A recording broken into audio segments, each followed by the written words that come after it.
What's up guys, welcome back to the channel. I'm Bradley Hill and today let's talk jits. We're going to be talking about instructionals. Worthwhile or a waste of time? Let's find out.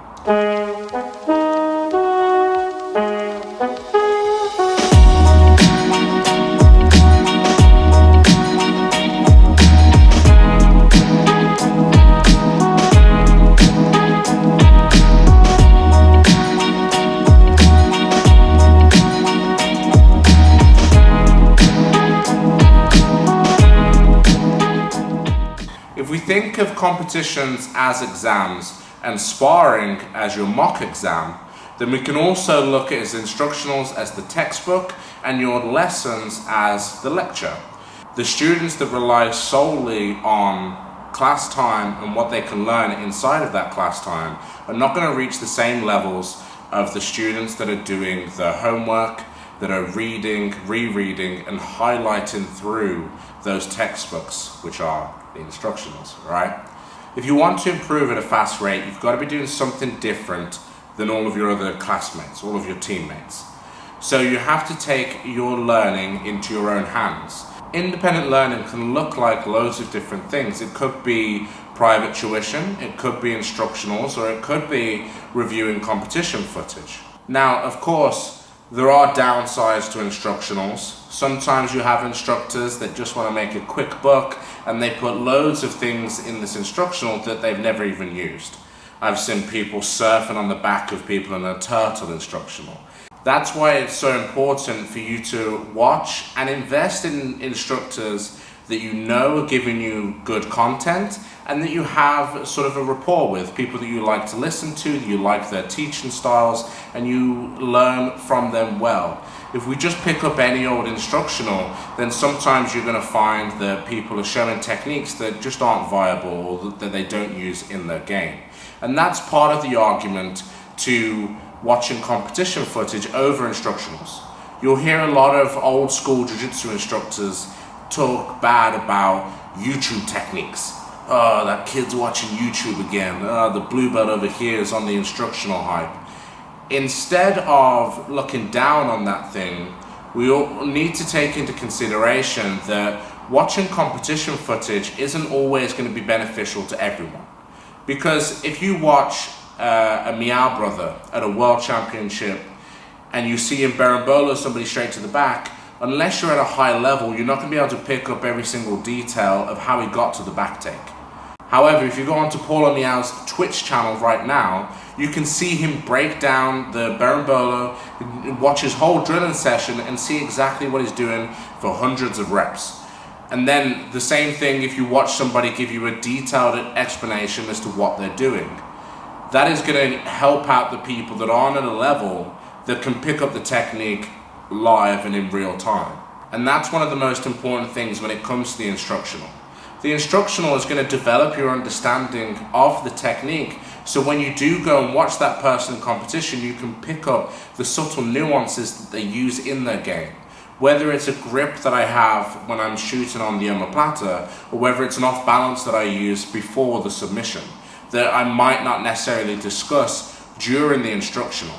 But if you get the grasp of how the technique is supposed to look and the perfect details around that technique, then you're going to see how that is molded in order to fit a competition against a resistant opponent at such a high level. And that's one of the reasons that I wanted to bring out some of my own instructionals, is to really teach people things that I've not seen anyone else teach. A lot of the Omoplata game that I've shown in my Omoplata Man seminar is a lot of things that I've developed over time from watching all different instructionals and watching different people compete and picking up little bits from everyone. And that's why it's important to try to learn from as many different people as you can.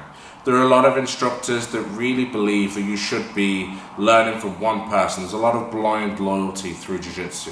And this is where you need to take into consideration learning from all different people to get a different perspective of jiu-jitsu, different techniques that maybe your instructor wouldn't show you. There are going to be specialists in all different areas. So what I might be able to teach on the Omoplata, I might then not be able to teach in pressure passing through the guard.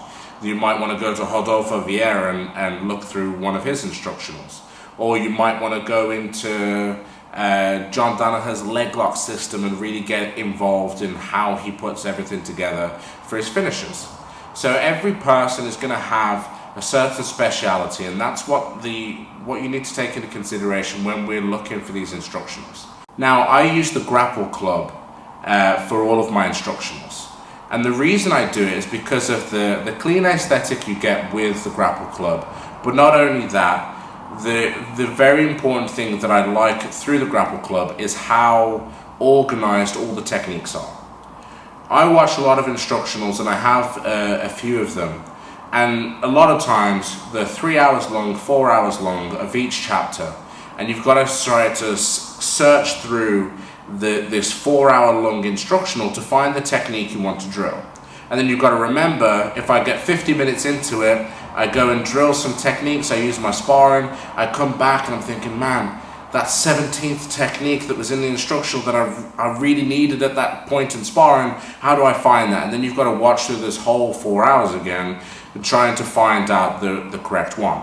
Whereas with the Grapple Club and in all of my instructionals, if you see a technique like a Omoplata bar, you go into chapter 4, you get to technique number 6, and you're going to find it straight away. You go directly to that technique, and your understanding of these are going to improve at such a faster rate because you can rewatch, download them onto your phone, and get everything at a moment's notice. So, overall, make sure you're taking your learning to a new level and take it into your own hands. Like I said at the start of this video, the students that focus on their own independent learning are the ones that are going to take things to the next level. I get a lot of questions about how can I improve as a blue belt, or what do I need to do as a brand new purple belt.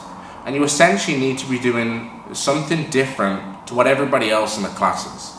If you're just coming along and trying to learn your jiu-jitsu within the 90 minutes that you do each week, then you're going to stay on the same level as everybody else in the class.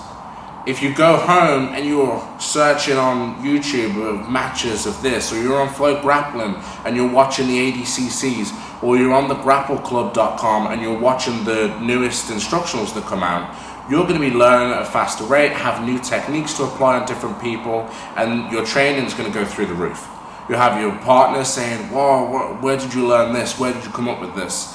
And then you can A, keep it a secret, or B, show them what you're doing, and then when they start to defend the techniques, then you advance yourself because you already understand the concept of how to make it work.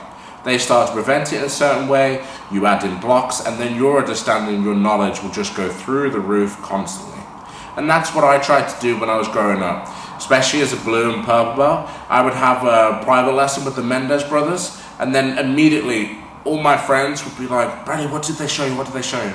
And my mom would come slap me around the back of the head and she's like, Brad, so why'd you just pay £70 for a private lesson and then show everybody the techniques you just learned? And if I show everybody the Bradaconda that I'm trying to hit on them, and then they've got to try and stop it, and I've shown them exactly what they've got to do, then I have to have perfect technique. And when they do stop it, I've then got to develop the next counter to their counter. So all in all, it makes me a better grappler by sharing the techniques and helping people out, because everything will just raise up in the room. The level of your mat that you're trained on will go up. You'll have to develop techniques in order to continue beating your partners. They'll get better as a result of it. The better your partners are, the better you are. Iron sharpens iron. Thanks for listening, guys. I hope you enjoyed the video. And if you want to hear more, click the like button, subscribe, click the notification bell to watch more of these, and drop some questions in the comment section below if there's any other topics you want me to cover. Thanks for watching. I've been Bradley Hill, also known as Omoplata Man.